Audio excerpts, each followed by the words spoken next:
राधे राधे भक्तों। आज मैं आपको मार्गशीर्ष महीने का चौथा अध्याय सुनाऊंगी। एक चार राजा सुयज्ञ ने कहा, प्रभु आज मेरा जन्म सफल हो गया है, जीवन सार्थक हो गया है। मेरे लिए आप शाप भक्त का कारण होने से वरदान बन गया है। समस्त मंगलों का भी मंगल करने वाली हरि भक्त भक्ति परम दुर्लभ है। विप्र व वेदों में जो 5 प्रकार की भक्ति बताई गई है, वह भी इसके समान नहीं है। महामुनि परमात्मा श्री कृष्ण में जिस प्रकार भी मेरी भक्ति संभव हो सके वह उपाय कीजिए, क्योंकि वह सभी के लिए परम दुर्लभ है। केवल जल में तीर्थ ही तीर्थ नहीं है, मिट्टी और पत्थर की परिक्रम प्रतिमा रूप देवता ही देवता नहीं है। श्री कृष्ण भक्त ही मुख्य तीर्थ और देवता है। वे जल में तीर्थ और मिट्टी पत्थर के देवता दीर्घ काल में उपासक को पवित्र करते हैं, परंतु श्री कृष्ण भक्त दर्शन मात्र से ही पवित्र कर देते हैं। समस्त वर्णों में ब्राह्मण श्रेष्ठ है। उनमें भी जो भारतवर्ष में रहकर स्वधर्म पालन में लगे रहते हैं, वे श्रेष्ठ हैं। उनमें भी जो श्री कृष्ण मंत्र का उपासक, श्री कृष्ण भक्ति परायण तथा प्रतिदिन श्री कृष्ण के नैवेद्य को भोजन करने वाला है, वह सर्वश्रेष्ठ और महान पवित्र है। आप वैष्णव हैं, अंततः ब्राह्मणों में श्रेष्ठ हैं। आप साथ ही महान ज्ञान के श्रेष्ठ सागर हैं। मुनि, आप जैसे शिव शिष्य महात्मा परिवार को पाकर मैं दूसरे किसकी शरण जाऊं। महामुनि, आपके शाप से मैं इस समय में गलत कुष्ठ का रोगी हुई हूँ, अपवित्र हूँ तथा और तप के अधिकार से वंचित हूँ। ऐसी दशा में कैसे तपस्या करूँ। तपा बोले, राजन, तब सनातनी विष्णु माया हरि भक्ति प्रदान करने वाली है। वह जिन लोगों पर कृपा करती है उन्हें भगवान की भक्ति देती है। माया जिन्हें मोहित करती है उन्हें हरि भक्ति नहीं देती, अपितु उनको नश्वर धन को देकर ठग लेती है। अंततः तुम प्राकृतिक गुणों से रहित कृष्ण प्रेम में शक्ति तथा श्री कृष्ण के प्राणों की अधिशास्त्री देवी श्री राधा की आराधना करो, जो संपूर्ण संपदा को हो देने वाली है। उनके अनुग्रह एवं सेवा से शीघ्र ही गोलोक में चले जाओगे। वे सर्व आराध्य श्री कृष्ण से भी सेवित एवं पूजित हैं।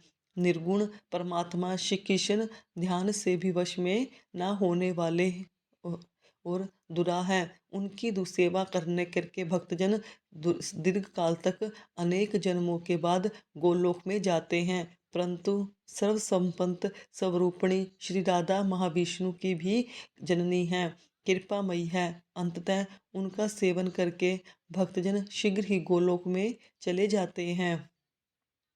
तुम एक सहस्त्र वर्ष तक ब्राह्मण का चरण तक पीते रहो, कामदेव के समान रूपवान और हीन हो जाओगे। तब तक पृथ्वी ब्राह्मण के चरणों तक से भीगी रहती है। तब तक उस ब्राह्मण भक्त पुरुष के पितर कमल के पत्तों में जल पीते हैं। पृथ्वी पर जो जो तीर्थ हैं वे सब समुद्र में भी हैं, और समुद्र में जो तीर्थ है वे एक ब्राह्मण के चरणों में हैं। ऐसा कहकर ब्राह्मण सुत यज्ञ के सत्कार को ग्रहण करके अपने घर को चले गए। जाते जाते यह कह गए कि 1 वर्ष के बाद फिर आऊँगा। शिवे राजा प्रतिदिन भक्ति भाव से ब्राह्मण के चरणोदक का पान करने लगे। उन्हें 1 वर्ष तक ब्राह्मण की पूजा की, उन्हें भोजन कराया। वर्ष बीतते बीतते राजा रोग और व्याधि से मुक्त हो गए। फिर कश्यप कुल के अग्रणी मुनि श्रेष्ठ सत्पारा के पूजा का विधान, स्तोत्र, कवच मंत्र और सामवेद उक्त ध्यान राजा का सुयज्ञ को उपदेश दिया और कहा, राजन, शीघ्र घर छोड़कर निकल जाओ। ऐसा कहकर मुनि तो तपस्या के लिए चले गए और राजा तुरंत ही घर छोड़कर दुर्गम वन को चल दिए। राजा की चारों रानियों ने प्राण त्याग दिए। उनका पुत्र राजा हुआ। सुयज्ञ ने पुष्कर में जाकर सुदुष्कर्म तपस्या की। उन्होंने 100 दिव्य वर्षों तक श्री राधा के उत्कृष्ट मंत्र का जप किया, तो तब उन्होंने आकाश में रथ पे बैठी हुई परमेश्वरी की श्री राधा के दर्शन किए। उनके दर्शन मात्र से राजा के सारे पाप ताप दूर हो गए। उन्होंने मनुष्य देह को त्याग दिया और दिव्य रूप धारण कर लिया। देवी श्री राधा उसे रतेंद्र निर्मित विमान द्वारा राजा को साथ लेकर गोलोक में चली गई। राजा ने विरजा नदी तथा मनोहर सत्संग पर्वत से घिरे हुए वृंदावन से युक्त तथा रास मंडल में मंडित गोलोक का दर्शन किया। वह धाम गोपियों और गोप समूहों से सेवित तथा रतेंद्र सागर सार से निर्मित अत्यंत मनोहर भवनों द्वारा सुशोभित हो रहा था। भांति भांति के चित्र विचित्र दृश्य उनकी शोभा बढ़ाते थे। वह कल्प वृक्ष युक्त 37 उपवन से शोभायमान था। बैकुंठ में 50 करोड़ योजन ऊपर वह शून्य में बिना किसी आधार के स्थित है और भगवान की इच्छा से ही सुस्थिर है। आत्म आकाश के भी समान नित्य हैं और हम लोगों के लिए भी परम दुर्लभ है। मैं नारायण अनंत ब्रह्म विष्णु धर्म शुद्र विराट गंगा लक्ष्मी सरस्वती पार्वती विष्णु माया सावित्री तुलसी गणेश सनत कुमार स्कंद नर नारायण ऋषि कपिल दक्षिणा यज्ञ ब्रह्मपुत्र तथा कृष्ण मंत्र के उपासक भारतीय वैष्णव इन सब ने ही गोलोक को देखा है। दूसरे ने इसे कभी नहीं देखा है। उस गोलोक धाम में श्याम सुंदर श्री कृष्ण निर्मय रत्न सिंहासन पर विराजमान है और रत्नों के हार किरीट तथा रत्नमय भूषण से भी भूषित हैं। अग्नि शुद्ध अत्यंत निर्मल चिन्मय पीताम्बर उनके श्री अंगों को शोभा बढ़ाते हैं। उनके सारे अंग चंदन से चर्चित हैं। वे किशोर गोप बालक के रूप में दिखाई देते हैं। नूतन जलधार के समान श्याम कांति श्वेत कमल के समान नेत्र शरद की पूर्णिमा के चंद्रमंडल को तिरस्कृत करने वाला मंद हास्य से सुशोभित मुख मनोहर आकृति दो भुजाएं और हाथों में मुरली यही उनके रूप की झांकी है। भक्तों पर अनुग्रह करने के लिए वे ही दिव्य विग्रह धारण करते हैं। श्री कृष्ण स्वेच्छा में प्रकृति से परे पर ब्रह्म स्वरूप निर्गुण में परमात्मा है। ध्यान से भी वे वश में आने वाले नहीं हैं। उनकी आराधना बहुत कठिन है। वे हमारे लिए भी परम दुर्लभ हैं।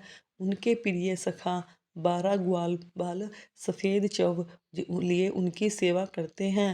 प्रेम पीड़िता सुस्थिर योना चिन्मय वस्त्र धारणी रतन भूषण भूषिरा गोपिकाएं एवं मंद मंद मुस्काती हुई उनकी छवि निहारती हैं।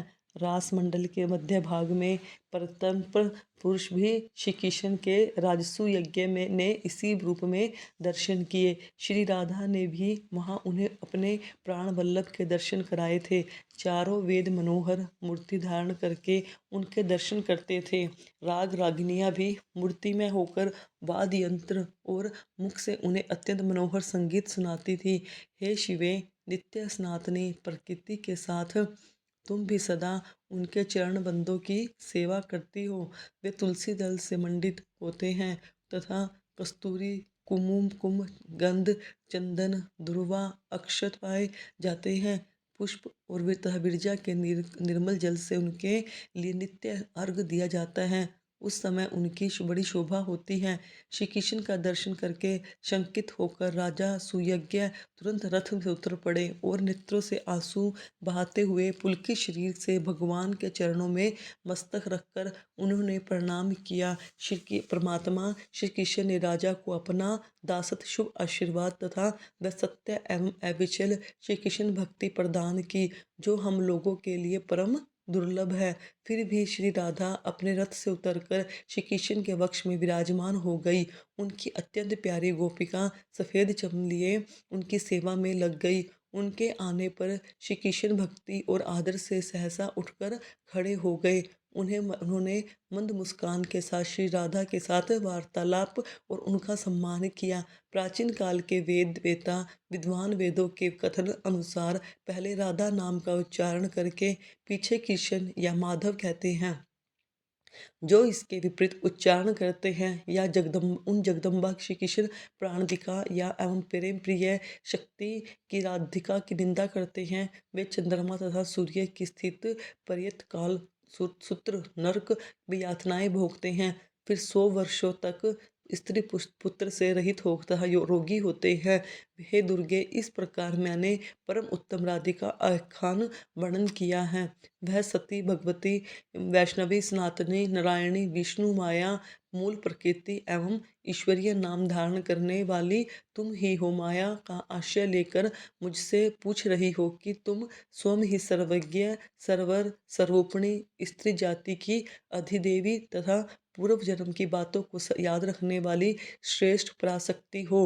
राधिका की कथा तो मैंने सुना दी, अब और क्या सुनना चाहती हो? तो यह तब देवी श्री पार्वती जी ने पूछा कि भगवान, आप पुरुषों के ईश्वर श्री कृष्ण के मंत्र के होते हुए उस वैष्णव नरेश सुयज्ञ ने राधा का मंत्र क्यों ग्रहण किया? सुतपा ने राजा को श्री राधा की पूजा का कौन सा विधान बताया तथा किस ध्यान, किस स्तोत्र, किस कवच तथा किस मंत्र का उपदेश दिया? श्री राधा की पूजा पद्धति क्या है, यह सब बातें भी बताएं।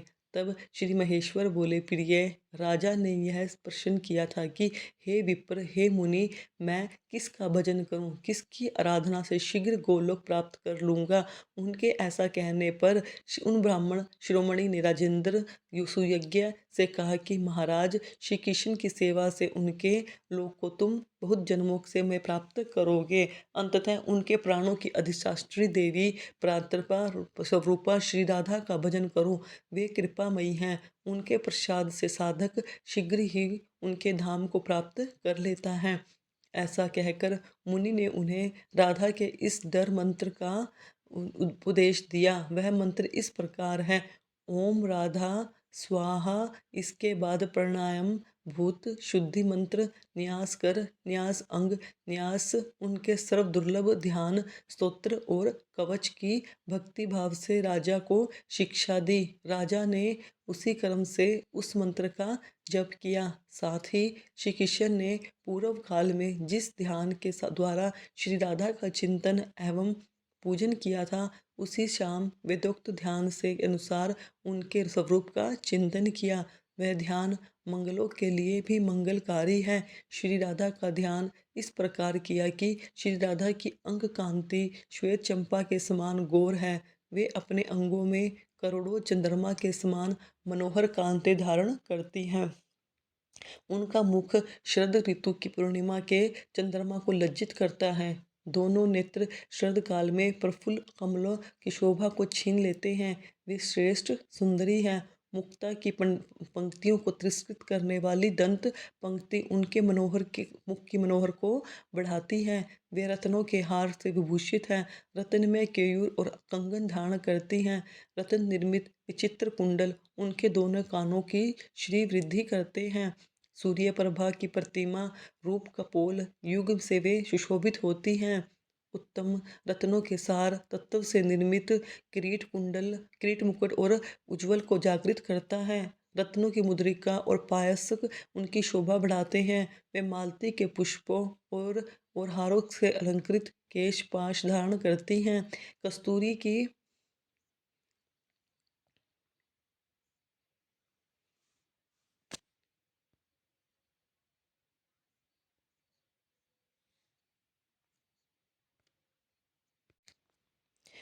पुनः ध्यान के पश्चात 16 उपचार अर्पित करें। आसन वमन, पाद अर्घ, गंध अनुलेखन, धूप दीप, सुंदर पुष्प, स्नान, नित्य रत्न आभूषण, विविध नैवेद्य, सुवासित तांबूल, जल, मधुपर्क तथा रत्नमय शैया यह 16 उपचार हैं। राजा ने इनमें से प्रत्येक को वेद मंत्र के उच्चारण भक्ति पूर्वक भाव से अर्पित किया।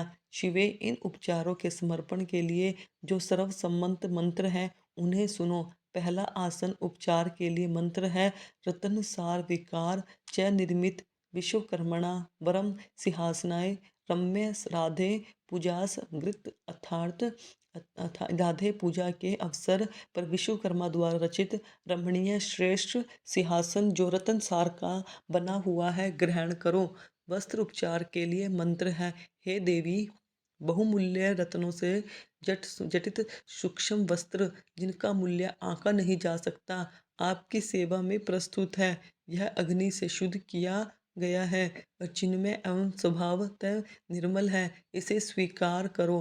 पाद के लिए मंत्र है, हे राधे, उत्तम रतन सार द्वारा निर्मित पात्र में संपूर्ण तीर्थों का शुभ जल आपकी सेवा में अर्पित किया गया है। आपके दोनों चरणों को पखने के लिए यह वाद्य जल है, इसे ग्रहण करो। अर्घ के लिए मंत्र है कि हे राधे, दक्षिणाव्रत शंख में रखा हुआ दुर्वा पुष्प, चंदन तथा तीर्थ जल से युक्त यह पवित्र अर्घ प्रस्तुत है, इसे स्वीकार करो। गंगे के लिए बोले, राधे, पार्थिव द्रव्य से संभूत अत्यंत सुगंधित, मंगल उपयोगी तथा पवित्र गंध मुझसे ग्रहण करो। अनुलेपन चंदन का मंत्र है, देवेश्वरी कस्तूरी, कुमकुम और सुगंध से युक्त यह सुनिगंध चंदन पूर्ण अनुलेखन के रूप में आपके सामने प्रस्तुत है, इसे स्वीकार करो। धूप के लिए मंत्र है, देवी वृक्ष की गोंद तथा पार्थिव द्रव्यों से युक्त यह धूप प्रज्वलित अग्नि शिखा से निर्गत धूम के रूप में प्रस्तुत है, मेरी इस वस्तु को ग्रहण करो। दीप के लिए मंत्र है, परमेश्वरी अमूल्य रत्नों का बना हुआ यह परम उज्ज्वल शोभाशैली रतन प्रदीप अंध में दूर को करने वाला, इसे स्वीकार करो। पुष्प के लिए मंत्र है कि हे परमेश्वरी, गंध और चंदन से चर्चित अत्यंत शोभायमान यह रमणीय पारिजात पुष्प ग्रहण करो। और स्नान के लिए मंत्र है, हे देवी, विष्णु तेल से युक्त यह अत्यंत मनोहर एवं सुसुगंधित सुगंधित आंवले का चूर्ण सेवा में प्रस्तुत है, इस स्नान उपयोगी वस्तु को आप स्वीकार करो। भूषण के लिए मंत्र है, हे राधे, अमूल्य रत्नों के बने हुए केयूर, कंकण आदि आभूषणों को तथा परम शोभाशाली शंख की चूड़ियों को मेरी ओर से ग्रहण करो। नैवेद्य के लिए मंत्र है, हे देवी, देश काल के अनुसार उपलब्ध हुए पके फल तथा लड्डू अति उत्तम मिष्ठान नैवेद्य के लिए प्रस्तुत किया गया है, इसे स्वीकार करो। तांबुल और जल के लिए मंत्र है, देवी, कपूर आदि से सुवास सब भोगों से उत्कृष्ट रमणीय एवं सुंदर तांबुल तथा स्वादिष्ट जल ग्रहण करो। मधुपर्क अर्थात दूध, दही, घी और शहद का मिश्रण के लिए जो मंत्र है, परमेश्वरी, रत्नमय पात्र में रखा हुआ है यह मधुपर्क जो मिश्रण के लिए जो मंत्र है, हे परमेश्वरी, रत्नमय पात्र में रखा हुआ यह मधुपर्क अत्यंत स्वादिष्ट तथा मनोहर है, मैंने भक्ति भाव से इसे सेवा में समर्पित किया है, आप कृपया इसे स्वीकार करो। शैया के लिए मंत्र है, हे देवी, श्रेष्ठ रत्नों के सार भाग में निर्मित अग्नि शुद्ध निर्मल वस्त्र से आच्छादित तथा पुष्प और चंदन से चर्चित यह शैया प्रस्तुत है, इसे ग्रहण करो। इस प्रकार देवी श्री राधा का सम्यक पूजन करके उनके लिए 3 बार पुष्पांजलि दें तथा देवी की 8 नायिकाओं का जो उनकी परम प्रिया परिचारिका है, रतन पूर्वक भक्ति भाव से पांचोपचार पूजन करें। प्रिय उनके पूजन का कर्म पूर्व आदि से आरंभ करके दक्षिणाव्रत बताया गया है। पूर्व दिशा में मालावती, अग्निकोण में माधवी, दक्षिण में रतनमाला, नेतृत्व कोण में सुशीला व पश्चिम में शशिकला, वायव्य कोण में पारिजाता, उत्तर में पद्मावती तथा ईशान कोण में सुंदरी की पूजा करें। व्रती व पुरुष वृत काल में जूही, मालती और कमलों की माला चढ़ाएं, फिर सामदेव रीति से परिहार नामक स्तुति करें। अब आप सभी ध्यान पूर्वक मेरे साथ इस स्तुति को करें। श्री राधे, तुम देवी हो, जगत जननी सनातनी विष्णु माया हो, श्री कृष्ण के प्राणों की अधिष्ठात्री देवी हो तथा उन्हें प्राणों से भी अधिक प्यारी हो, शुभ रूपा हो। कृष्ण श्री कृष्ण प्रेम में भक्ति तथा श्री कृष्ण सौभाग्य स्वरूपिणी हो, कृष्ण की भक्ति प्रदान करने वाली मंगलदायी राधे, तुम्हें नमस्कार है। आज मेरा जन्म सफल है, आज मेरा जीवन सार्थक हुआ, क्योंकि श्री कृष्ण ने जिसकी पूजा की है वही देवी आज मेरे द्वारा पूजित हुई। श्री कृष्ण के वक्षस्थल में जो सर्व सौभाग्यशालिनी राधा है वही रास मंडल में रासे, शर्वरी वृंदावन में वृंदा, गोलोक में कृष्ण प्रिया, तुलसी कानन में तुलसी, कृष्ण संग में चंपावत, चंपक कानन में क्रीड़ा, चंद्रवन में चंद्रावली, शतशृंग पर्वत पर सती वर्जा, तटवर्ती कानन में विरजा, पद्मावत में पद्मावती, कृष्ण सरोवर में कृष्णा, कुंज में कुटीर में भद्रा काम्य, कवन में काम्या, बैकुंठ में महालक्ष्मी, नारायण के हृदय में वाणी, शरीर क्षीर सागर में सिंधु कन्या, मृत्यु लोक में हरिप्रिय, लक्ष्मी संपूर्णा, स्वर्ग में देव सुख विनाशिनी, सर्व लक्ष्मी तथा शंकर की वक्षस्थल पर सनातनी विष्णु माया दुर्गा है। वही अपनी कला द्वारा वेद माता सावित्री होकर ब्रह्म वक्ष में विलास करती है। देवी राधे, आप ही अपनी कला से धर्म की पत्नी एवं मुनि पर नर नारायण की जननी हो। आप ही अपनी कला द्वारा तुलसी तथा भुवन पावनी गंगा हो। गोपियाँ अपने रोमकूपों से प्रकट हुई रोहिणी तथा रति अपनी कला की अंश स्वरूपा है। सप्तरूपा सची और द्वितीय आपकी कला की कलश रूपिणी है। देव माता हरिप्रिय अदिति आपकी कलश रूपा है। शुभे देवांगना और मुनि पत्नियां आपकी कला से प्रकट हुई हैं। कृष्ण पूजते आप मुझे श्री कृष्ण की भक्ति और श्री कृष्ण का प्रदान करो दास प्रदान करो। इस प्रकार परिहार एवं स्तुति करके कवच का पाठ करें। यह प्राचीन शुभ स्तोत्र श्री हरि की भक्ति एवं दस्य प्रदान करने वाला है। इस प्रकार जो प्रतिदिन श्री राधा की पूजा करता है वह भारतवर्ष में साक्षात श्री विष्णु के समान है, जीवन मुक्त एवं पवित्र है। उसमें निश्चय ही गोलोक धाम की प्राप्ति होती है। हे शिवे, जो प्रतिवर्ष कार्तिक की पूर्णिमा को इसी क्रम से राधा जी की पूजा करता है वह राजसूय यज्ञ के फल का भागी होता है। इस लोक में उत्तम ऐश्वर्य से संपन्न एवं पुण्यवान होता है और अंत में सब पापों से मुक्त होकर श्री कृष्ण के धाम में जाता है। हे पार्वती, आदि काल में पहले श्री कृष्ण ने इसी क्रम से वृंदावन के रास मंडल में श्री राधा की स्तुति एवं पूजा की थी। दूसरी बार आपके वर से वेदमाता सावित्री को पाकर सृष्टिकर्ता ब्रह्मा जी इसने इसी क्रम से राधा जी का पूजन किया था। नारायण ने भी श्री राधा की आराधना करके महालक्ष्मी, सरस्वती, गंगा तथा भुवन पावनी पराशक्ति तुलसी को प्राप्त किया था। क्षीर सागर में श्री विष्णु की आराधना करके सिंधु दाता को प्राप्त किया था। पहली दक्ष कन्या की मृत्यु हो जाने पर मैंने भी श्री कृष्ण की आज्ञा से पुष्कर में श्री राधा की पूजा की और उनके प्रभाव से तुम्हें प्राप्त किया। पतिव्रता श्री राधा की पूजा करके उनके दिए हुए वर से कामदेव ने रति को, धर्मदेव ने सती साध्वी मूर्ति को तथा देवताओं और मुनियों ने धर्म, अर्थ, काम एवं मोक्ष को प्राप्त किया था। इस प्रकार मैंने श्री राधा की पूजा का विधान बताया है। अब आप स्तोत्र सुनिए। मैंने पूरा अध्याय आपको बताया है। राधे राधे भक्तों।